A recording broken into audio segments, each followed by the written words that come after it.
Masigla at makulay na pinagdiwang ng Campiño Elementary School ang buwan ng wika ngayong Agosto bilang pagpapahalaga sa wikang Pilipino na sagisag ng ating pagkakaisa.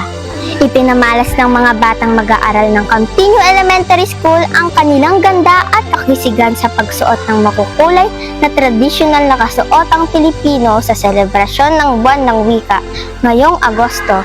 Nagmistula silang mga lakan at lakambini na nagsilbing buhay na larawan ng ating mayamang kultura at pagkakakilanlan bilang Pilipino.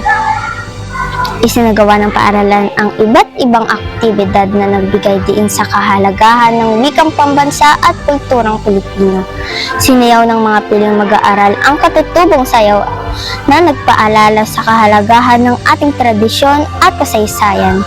Ipinarinig din nila ang kanilang pinig sa pamamagitan ng pagtula at pag-awit ng mga awiting Pilipino na sumasalamin sa diwa ng pagmamahal sa sariling wika at bayan. Ipinakita rin ng mga mag-aaral ang kanilang malikhaing galing sa paggawa ng makukulay na mosaic na nagsilbing simbolo ng pagkakaisa at pagiging malikhain ng mga Pilipino.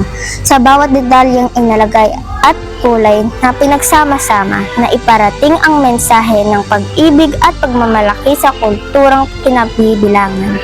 Ipinahayag ng pamunuan ng paaralan na ang ganitong mga aktibidad ay higit pa sa isang simpleng pagdiriwang. Isa itong mahalagang paraan upang turuan ang mga kabataan na bigyang halaga, ipagmalaki at ingatan ang wikang Pilipino. Layunin din nitong hubugin ang kanilang mga talento at pagpapahalaga sa kultura bilang mahalagang ambag sa kanilang pagkatuto. Nagwakas ang programa na may masiglang damdamin at mas maliwanag na pagkaunawa ng mga mag-aaral sa kahalagahan ng wika.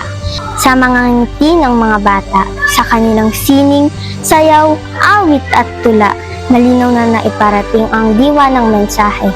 Ang wika ang ating pagkakakilanlan at ito'y dapat ipagmalaki at pangalagaan para sa mga susunod na salinlahi.